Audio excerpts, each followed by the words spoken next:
청약 한도가 2배로 늘어나 일반 등급에서 최고 1640만원까지 청약이 가능하지만 비례 경쟁률에 따라서는 한 주도 배정받을 수 어려울 것으로 보여집니다.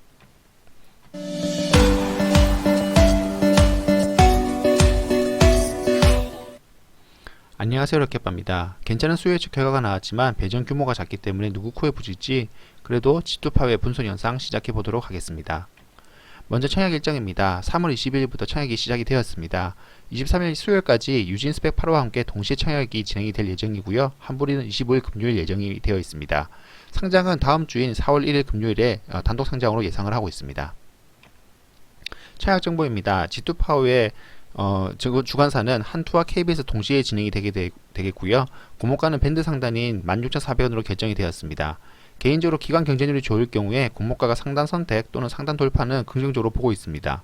무엇보다도 상승 시에는 조금이나마 수익이 늘어날 수 있기 때문입니다. 구주 매출이 16.7%가량 있기는 하지만 수요 예측 결과가 좋았기 때문에 개의치 않을 정도로 판단을 하고 있습니다.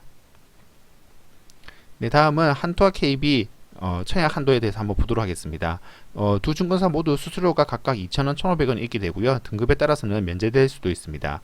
기본 청약 한도로 한투에서는 2,000주 청약이 가능할 경우 1,640만원, 그리고 KB에서는 2,000주 일반 등급의 경우 동일하게 1,640만원까지 청약이 가능합니다. 이 부분도 청약 한도가 2배로 늘기는 하였지만 여전히 작아 보이는 규모고요. 비례 경쟁률에 따라서 비례 한 주로는 배정이 어려울 수도 있겠습니다. 일단은 비례 경쟁률이 3,300 이상이 넘어간다라고 하면은 한투 온라인 등급이라든가 KB 일반 등급은 비례 배정이 어렵기 때문에 비례 청약을 하지 않는 것이 좋을 것 같다는 생각입니다. 수요 예측 결과 경쟁률은 높은 편이었었고 의무 합약은 무난하게, 그리고 유통하는 금액이 무엇보다도 163억이라는 아주 작은 규모의 종목이라고 보시면 되실 것 같습니다. 네, G2파워는 EMS, 에너지 관리 시스템의 일종으로서 정부 각 기관으로부터 신기술 및 신제품으로 인정받았고, 그리고 매출은 공공기관 위주로 나오고 있습니다. 주요 매출처는 수배 전반과 태양광 발전 시스템에서 90% 가까이 나오고 있고요. 추가로 인버터 분야에서 8%가량의 매출이 현재 나오고 있습니다.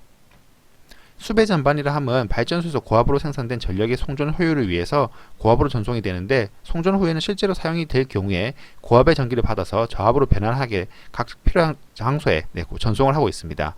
이때 고압의 전력을 저압으로 변환을 하고 분배하는 역할을 바로 이제 수배 전반이라 하게 되고요. 광급 시장에서 21년 3분기 1순위를 현재 차지를 하고 있지만 점유율은 크지 않은 상황이고 대부분의 수의 계약을 통해서 계약이 이뤄지고 있는 상태입니다. 태양광 발전소는 신재생 에너지로 태양광 분야에서 수배 전반과 비슷하게 태양광 에너지의 전반적인 분야를 현재 관리를 하고 있습니다. 동일하게 강급 시장에서는 2.54%의 점유율을 하고 있고요. 순위로서는 이제 9위로 조금 낮은 부분으로 보여집니다. 이 역시도 대부분의 수요 계약을 통해서 계약이 이뤄지고 있는 상태입니다. 2020년 3분기 기준으로 최근 4개 분기를 연환산을 하였고요. 밴드 상단 할인율은 5.91%밖에 되지 않습니다. 그로 인해서 최종 공모가는 상단이 16,400원으로 결정이 되었습니다. 기관 경쟁률은 1729.63대 1의 높은 경쟁률을 보여주었습니다. 1650에서 1850의 경쟁률 종목들의 시초가 평균은 186.72%로 나타났고요. 이는 높은 수준이라고 보시면 되실 것 같습니다. 종가 평균은 204.19%로 상장일 기대감을 상승하는 흐름으로 가지게 하였습니다. 추가로 이중 유통금액의 500억 이하 종목들만 시초가 평균을 별도로 추려본다고 하면은 188.08%로 높은 수준으로 보여졌습니다. 신청 수량 기준으로 하게 되면 의무 합약은 11.16% 정도의 준수한 합약을 보여주었고요. 올해 평균보다는 조금 살짝 낮은 모습이었습니다. 기간은 3개월과 1개월 비중이 높은 부분이었습니다. 청약적 합약 11.16%는 올해 평균보다는 살짝 낮긴 하지만은 8에서 13% 청약적 합약은 평균 30.53%까지 최종 합약이 상승하는 모습을 예상을 할 수가 있겠습니다. 위 종목들의 시초가 평균은 162.96%였고 종가는 164.94%로 나왔습니다. 기관 경쟁률은 1000 이상, 유통금액이 500억 이하의 종목들만 추려본다라고 하면 시초가 평균은 168.35%까지 소폭 상승한 모습이었습니다. 상장의 유통 물량 비율은 27%가량으로 그리 낮지 않은 모습이지만 금액으로 계산하게 되면은 163억밖에 되지 않습니다. 올해 종목들 중에서 청약전 올해 가장 낮은 금액이 163억이긴 하지만은 작년 종목들과 비교해 본다고 하면은 8위 정도가 됩니다. 물론 최종 후에는 더 낮아질 수도 있기 때문에 이 8위의 수준은 더 높아질 수도 있겠습니다. 250억 이하의 종목들의 시초가 평균은 197.38%로 높게 나타났고요. 종가는 219.03%로 아주 좋은 흐름이 예상이 되고 있습니다. 네, 마지막으로 정리해 보도록 하겠습니다.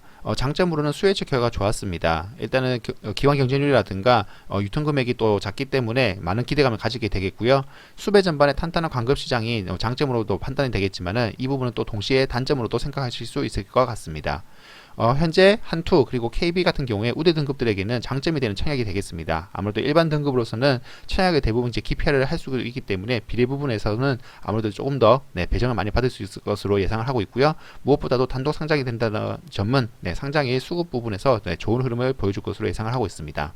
단점 부분으로서는 강급 시장에서의 수요 계약 형식이 이 부분이 경쟁 입찰로 바뀔 경우에 과연 어떤 수급을 가져올지 조금 고민이 되는 부분이고요. 균등 비례 배정 시 배정받을 확률이 아주 낮은 종목이라고 보시면 되실 것 같습니다. 무엇보다도 두 증권사 모두 배정받았을 경우에 청약 수수료가 발생을 하게 되고요. 함외 청구권은 없습니다. 일단 저도 균등 추천 확률은 낮다라고 보시면 되겠고요. 비례 청약 한도가 2배로 늘긴 하였지만 크게 의미가 없다고 보시면 될 것 같습니다. 비례 경쟁률이 3,300 이상이면은 2,000주 청약했을 경우 0.6주 정도가 나오게 되고요. 이럴 경우에는 일반 등급의 경우에는 배정이 어렵기 때문에 비례를 비추천을 하고 싶습니다. 일단 저도 비례 청약을 할 예정이긴 하지만은 경쟁률을 보고 5462에 따라서 등급에 따라서 청약을 할 예정입니다. 많은 분들 청약 마무리 잘 하시고요. 이번 이제 G2파워 청약 이후에는 아무래도 청약 일정이 조금 한가해지게 됩니다. 그래도 저도 추가적으로 돈 벌 수 있는 다른 모색을 통해서 유튜브 혹은 이제 블로그 통해서 안내를 드리도록 하겠습니다. 마지막으로 가시기 전에 구독, 좋아요 꼭 한 번씩 부탁드리겠고요. 청약 마무리 잘 하시기 바라겠습니다. 감사합니다.